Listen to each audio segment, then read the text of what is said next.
যে যদিহে মেচিনত গণ্ডগোল কৰা নাই বা মেচিনত গণ্ডগোল এতিয়া কৰিব নোৱাৰে তেতিয়াহ'লে নিশ্চিতভাৱে এইবাৰ বিৰোধী দলৰ চৰকাৰ হ'ব।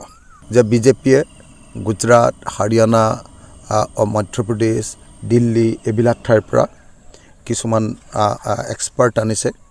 এক্সপাৰ্ট আনি আমাৰ ষ্ট্ৰং ৰুমত থকা যিবিলাক আমাৰ হেৰি আছে EVM মেচিন আছে সেইবিলাক আপোনাৰ কি কয় আপোনাৰ সেইবিলাক হেৰি কৰিবৰ কাৰণে চেষ্টা কৰিছে।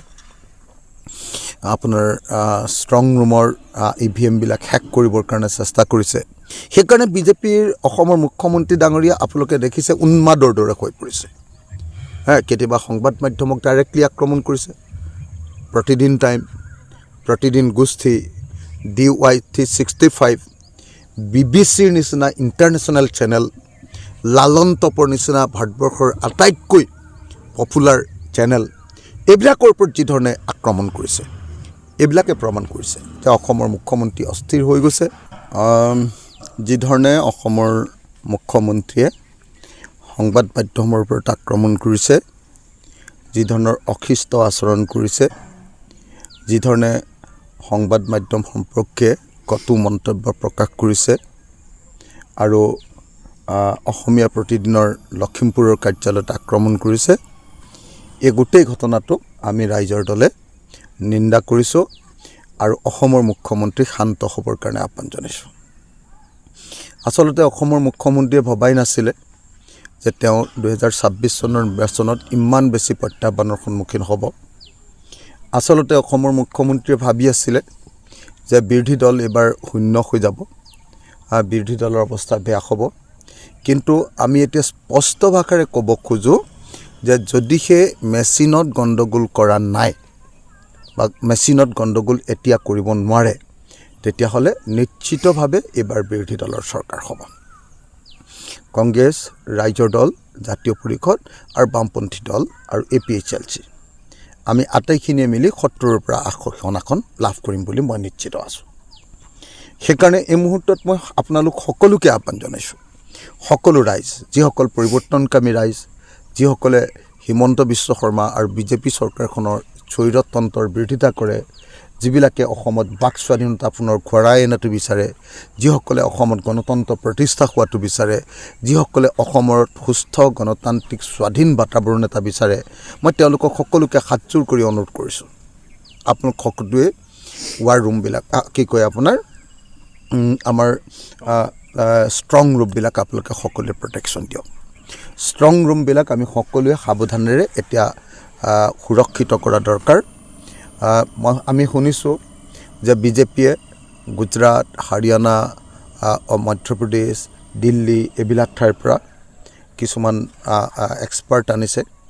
এক্সপাৰ্ট আনি আমাৰ ষ্ট্ৰং ৰুমত থকা যিবিলাক আমাৰ হেৰি আছে EVM মেচিন আছে সেইবিলাক আপোনাৰ কি কয় আপোনাৰ সেইবিলাক হেৰি কৰিবৰ কাৰণে চেষ্টা কৰিছে। আপোনাৰ ষ্ট্ৰং ৰুমৰ EVM বিলাক হেক কৰিবৰ কাৰণে চেষ্টা কৰিছে আৰু ইয়াৰ জৰিয়তে তেওঁলোকে নিৰ্বাচনৰ ৰাইজে দিয়া যি অভিমত, ৰাইজে দিয়া যি ভাৰ্ডিক্ট, সেই ভাৰ্ডিক্ট বদলাবৰ কাৰণে চেষ্টা কৰিছে। সেইকাৰণে এই মুহূৰ্তত মই অসমৰ সকলো ৰাইজকে হাতযোৰ কৰি অনুৰোধ কৰিছোঁ, সেই পৰিৱৰ্তনকামী ৰাইজ, আপোনালোক যিসকলে বিচাৰে যে বিজেপিৰ শাসন আকৌ নাহক, বিজেপিৰ অত্যাচাৰী শাসনৰ পৰা যিসকলে উদ্ধাৰ পাব খোজে, যিসকল ব্যৱসায়ী যাৰ ব্যৱসায় সম্পূৰ্ণৰূপে ধ্বংস হৈ গৈছে এই সময়খিনিত, যিসকল ক্ৰেতা যাৰ বস্তুৰ দাম সাংঘাতিক ধৰণে বৃদ্ধি হৈছে, আৰু যিসকল ৰাইজ এই বিজেপিৰ দ্বাৰা অত্যাচাৰিত, সকলো মানুহ, সকলো ধৰণৰ মানুহ আমাৰ গণতান্ত্ৰিক ব্যৱস্থাটো নাইকিয়া কৰি দিছে, সেই বিজেপিয়ে যাতে আমাৰ ষ্ট্ৰং ৰুম কেতিয়াও কোনোপধ্যে যাতে আক্ৰমণ কৰিব নোৱাৰে, ষ্ট্ৰং ৰুম যাতে কোনোপধ্যে তেওঁলোকে আপোনাৰ দখল নিব নোৱাৰে, ষ্ট্ৰং ৰুমৰ আমাৰ EVM মেচিন যাতে তেওঁলোকে কোনোপধ্যে কণ্ট্ৰল কৰিব নোৱাৰে, হেক কৰিব নোৱাৰে, তাৰ কাৰণে সকলোকে সাৱধানেৰে ষ্ট্ৰং ৰুম ভালকৈ সুৰক্ষিত কৰিবৰ কাৰণে মই আহ্বান জনাইছোঁ। অসমৰ মুখ্যমন্ত্ৰীৰ যি অস্থিৰতা, সংবাদ মাধ্যমক যি ধৰণে গালি পাৰিছে, সংবাদ মাধ্যমক যি ধৰণে আক্ৰমণ কৰিছে, বিভিন্ন বিৰোধী নেতাবিলাকক যি ধৰণে আক্ৰমণ কৰিছে, বিজেপিয়ে যি ধৰণে আপোনাৰ বিভিন্ন ঠাইত আমাৰ বিৰোধী দলবিলাকক আক্ৰমণ কৰিছে, এই আটাইবিলাকৰ পৰা প্ৰমাণিত হৈছে যে বিজেপি অস্থিৰ হৈ পৰিছে। বিজেপিয়ে যি ধৰণে তেওঁলোকৰ ফলাফল হ'ব বুলি আশা প্ৰকাশ কৰিছিলে, তেওঁলোকে ভাবিছিলে যে এইবাৰ অন্যায়কে আমাক পৰাজিত কৰি দিব, বিৰোধী পক্ষক পৰাজিত কৰি দিব।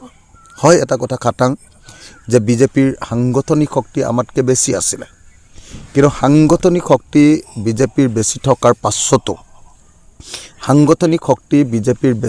পাছতো কিন্তু জনতাৰ চেতনাৰ কাৰণে, জনতাৰ সহযোগিতাৰ কাৰণে এইবাৰ সকলোবিলাক তছনছ হৈ গৈ বিজেপি পৰাজিত হৈ আমাৰ বিৰোধী দলৰ ঐক্যমঞ্চ বা আমাৰ অপজিশ্যনৰ এলায়েন্স জিকাৰ সম্ভাৱনা সম্পূৰ্ণৰূপে প্ৰকট হৈ উঠিছে।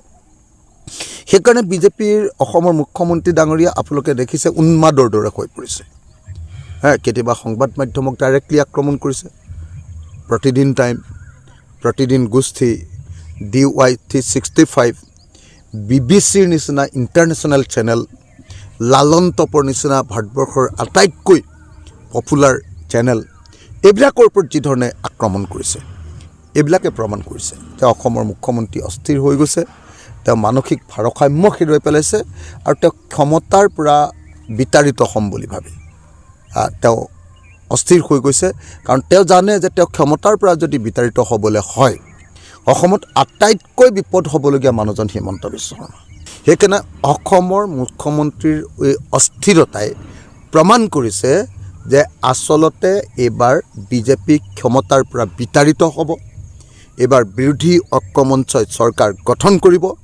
আৰু সেইকাৰণে মই আপোনালোক সকলোকে আহ্বান জনাইছোঁ, সকলোকে যে আহক আমি সকলোৱে মিলি ষ্ট্ৰং ৰুমবিলাক ভালকৈ পহৰা দিওঁ। অহা 4 তাৰিখৰ দিনা আমি সঠিক যাতে ৰিজাল্ট পাব পাৰোঁ, নতুন যাতে চৰকাৰ কৰিব পাৰোঁ আৰু নতুন চৰকাৰ গঠনৰ জৰিয়তে যাতে অসমত নতুন এখন প্ৰগতিশীল অসমৰ আৰম্ভণি কৰিব পাৰোঁ, তাৰ কাৰণে মই সকলোকে আহ্বান কৰিলোঁ। মই আপোনালোকক সকলোকে কৈছিলোঁ, অসমবাসী ৰাইজক কৈছিলোঁ যে হিমন্ত বিশ্ব শৰ্মাই ৰিকুৱেষ্ট কৰি ভয় দেখুৱাই আমাৰ জুবিনদাৰ মৃত্যুৰ বাবে জগৰীয়া হত্যাকাৰীসকলক যেনে তেনে ৰাখি থৈছে। কাৰণ সকলোৱে জানে যে জুবিনদাৰ হত্যাকাৰীসকলক বচাবৰ কাৰণে হিমন্ত বিশ্ব শৰ্মাই একদম দুৰ্বল চাৰ্জশ্বিট দিছে।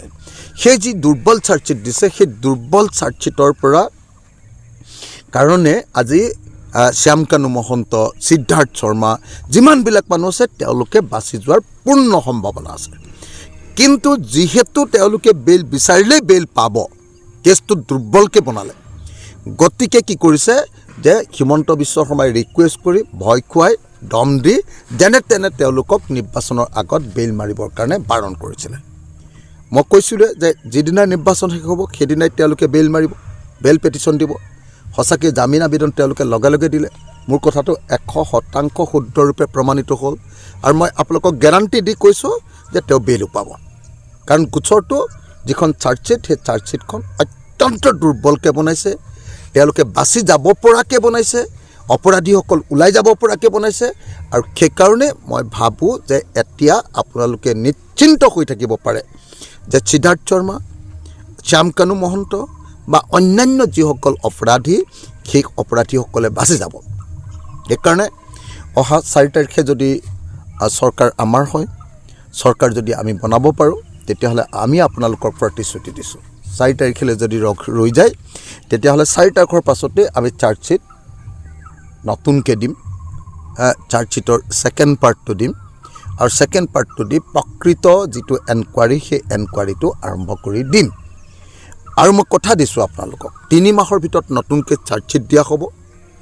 আৰু 2 নম্বৰ, কোনেও যাতে বেইল পাব নোৱাৰে তাৰ কাৰণে যথোপযুক্ত ব্যৱস্থা কৰা হ'ব।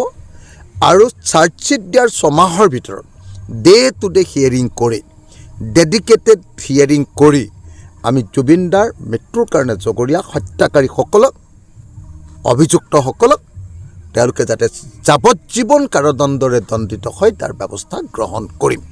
গতিকে আজি জুবিনদাৰ ন্যায়ৰ প্ৰশ্নটো আজি ওলমি আছে। যদি নতুন চৰকাৰ হয় তেতিয়াহ'লে জুবিনদাই ন্যায় পাব, আৰু যদি বিজেপিৰ চৰকাৰ থাকি যায় তেতিয়াহ'লে জুবিনদাই ন্যায় নাপায়। আৰু জুবিনদাৰ হত্যাকাৰীবিলাকে অতি সোনকালে বেইল পাই যাব। গতিকে মই এই মুহূৰ্তত অসমৰ মানুহক সকলোকে প্ৰাৰ্থনা কৰিছোঁ যে আপোনালোকেও প্ৰাৰ্থনা কৰক, ভগৱানৰ ওচৰত প্ৰাৰ্থনা কৰক, সমগ্ৰ মানুহে প্ৰাৰ্থনা কৰক যাতে সঁচাকৈ 4 তাৰিখে চৰকাৰ বদলি হয় আৰু আমি জুবিন গাৰ্গক যাতে সঁচাকৈ ন্যায় প্ৰদান কৰিব পাৰোঁ। আমাৰ দলগাঁও সমষ্টিটোত একচুৱেলি কংগ্ৰেছে এজন নিৰ্দলীয় প্ৰাৰ্থী উঠালে। আমি নিৰ্দলীয়ভাৱে উঠিছে বুলি ভাবিছিলোঁ, কিন্তু পৰৱৰ্তী সময়ত দেখা গ'ল যে তাত প্ৰায় আটাইবিলাক কংগ্ৰেছী লিডাৰে, তাৰ স্থানীয় লিডাৰে সেই নিৰ্দলীয়জনৰ লগত থাকি গ'ল। আৰু আমি বাৰম্বাৰ অনুৰোধ কৰাৰ পাছতো ষ্টেট কংগ্ৰেছে PCCয়ে তাত আমাৰ হৈ কেম্পেইন কৰিবলৈ নগ'ল। গতিকে সেইটো এটা দুৰ্ভাগ্যজনক ঘটনা। দলগাঁও সমষ্টিত যদি AIDFৰ কেণ্ডিডেটজন জিকি যায় তেতিয়াহ'লে কংগ্ৰেছৰ কাৰণে সেইটো হ'ব। তো মই এতিয়া বেছি দীঘলীয়াকৈ একো ক'ব নোখোজোঁ। আমাৰ বাকীবিলাক সমষ্টিৰ ক্ষেত্ৰত চব ঠিকে আছিলে, কিন্তু দলগাঁও সমষ্টিৰ ক্ষেত্ৰত কংগ্ৰেছ দলৰ যিসকল স্থানীয় নেতা তেওঁলোকে কোনোপধ্যে আমাৰ কেণ্ডিডেটজনক সমৰ্থন নকৰিলে, সহযোগিতা নকৰিলে। তেওঁলোকে কংগ্ৰেছে একলগ হৈ নিৰ্দলীয় প্ৰাৰ্থী উঠালে আৰু সেইটো দুৰ্ভাগ্যজনক বুলি মই গণ্য কৰোঁ।